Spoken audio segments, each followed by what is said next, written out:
নামাজে মনোযোগ আসে না, এরকম অনেক এখানে আপত্তি আছে। ভাইয়া নামাজ পড়তে যাই ঠিকই, কিন্তু মনোযোগ আসে না, মন দিতে পারি না। ভাইয়া একটু প্লিজ এটা জানার দরকার আছে। আচ্ছা, নামাজ যেমন কাজ, গেম খেলাও তো কাজ। আচ্ছা, যে গেম যখন খেলেন তখন মা ডাকলে শুনেন? কেউ যদি ফাঁসে বসে, কেউ যদি কল দেয়, কল দিস না বেটা। আচ্ছা, গেমের জন্য যদি আপনি এমন হন, নামাজের জন্য হচ্ছেন না কেন? আগে কারণটা বুঝেন ভাইয়া, প্লিজ প্লিজ। গেমের মধ্যে শয়তান নাই? নাই নাই? আরে কথাটা শুনে না। কিছু কিছু মানুষ আছে তাদের কাছে শয়তান যায় না, কি লেগে জানেননি? শয়তানের যখন আরেকজন জিজ্ঞেস করে তুই যাস না কা, কয়তে আমার চাইতে বড় শয়তান, তার কাছে যাই লাভ কি? শয়তান ধরে কারে? যার কাছে ঈমান আছে। এই কথা মনে রাখবেন। আপনাদের অনেক সময় হয় না, এই ওযু কি হইছে নাকি হয় নাই, আচ্ছা 3 বার বানাইছি নাকি 2 বার করছি, এইটা কি হইছে নাকি হয় না, সন্দেহ কাজ করে না? নামাজ কি 2 রাকাত নাকি 3 রাকাত? অনেকে এই টেনশনে রাগ করে নামাজ পড়ে না। এই কাজ করেন না। শুনেন খুশির সংবাদ, আপনার কাছে ঈমান আছে বলে এই শয়তানে গুতাইতেছে আপনারে। ঈমান না থাকলে আপনার কাছে যাওয়ার তার কোনো প্রশ্ন। তো কখনো যদি দেখেন আপনার ইবাদত নিয়ে জামিলা হচ্ছে, আপনি শুধু বলবেন আলহামদুলিল্লাহ, যাক এখনো পর্যন্ত আমি গুনার কাছে ঈমানটা। আর ঈমানের চাইতে দামি কোনো সম্পদ, জোরে বলেন, ঈমানের চাইতে দামি কোনো সম্পদ। এবারে নামাজের সময় যদি মনোযোগ না আসে তখন কি করবেন শুনেন। আল্লাহু আকবার। আপনি এখন ঢুকে গেছেন রবের দরবারে। শেষ ভালো যার সব ভালো, তার আওয়াজটা একটু জোরে জোরে দেন না। এবার আপনি যখন বলছেন আলহামদুলিল্লাহি রাব্বিল আলামিন,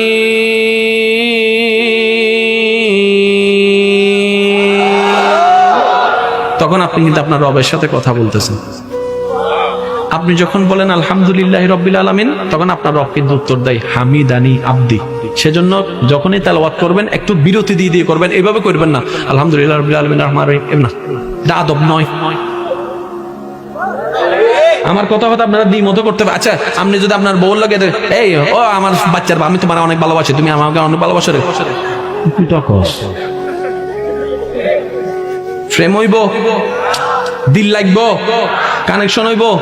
এবার পৃথিবীর সবচেয়ে মধুর শব্দ কি? আই লাভ ইউ না? এখন আপনি যদি আপনার বউরে যায় এখন I love you, I love you too কইব নাকি জানার বাড়ি? কথা কয় না রে ভাই।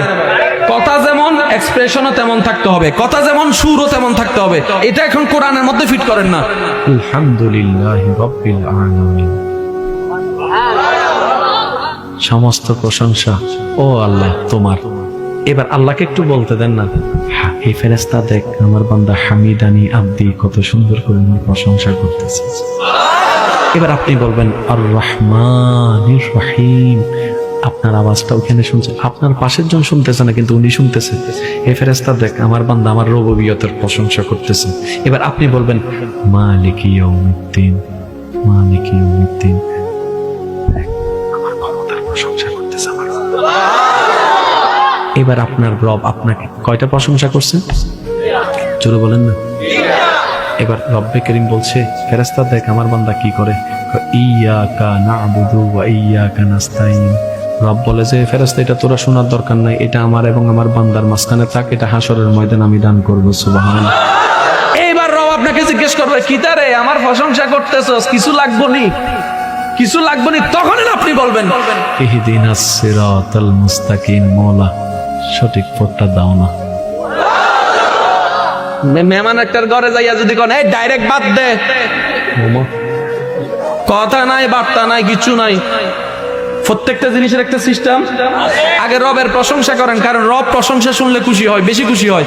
যখন আপনার প্রশংসা 3 বার করা শেষ হবে, আপনি 5ম বারে গিয়ে রব যখন জিজ্ঞেস কি রে কিছু লাগবো নি, তখন আপনি বলবেন ইহদিনাস সিরাতাল মুস্তাকিম, মওলা একটু সঠিক রাস্তাটা দাও না, আমাকে দাও না, একটু দাও না, একটু দাও।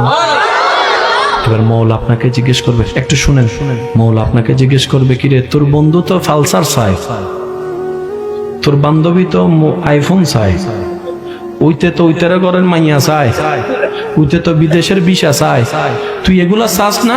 তখন আপনি বলবেন মওলা যতদিন বোকা ছিলাম দুনিয়া খুঁজেছি, তাই পেয়েছি, হারিয়েছি কুয়াশার মতো। আর আমি আজকে থেকে মওলা বুদ্ধিমান হয়েছি, তাই দুনিয়া চাই না, তোমাকে চাই, তোমাকে চাই, তোমাকে চাই, তোমাকে চাই, তোমাকে চাই।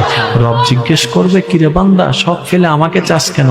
আপনি বলবেন মওলা ওইটা পাইলে ওইটা পাবো না, ওইটা পাইলে ওইটা পাবো না, আর আমি বুঝতে পেরেছি তোমাকে একবার পেয়ে গেলে সবকিছু আমার বাবা হয়ে যাবে। সুবহানাল্লাহ।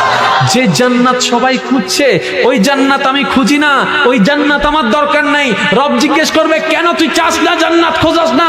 আপনি বলবেন মওলা তুমি যার হয়ে যাও, জান্নাত তার পিছনে পিছনে হাঁটতে থাকবে। সুবহানাল্লাহ।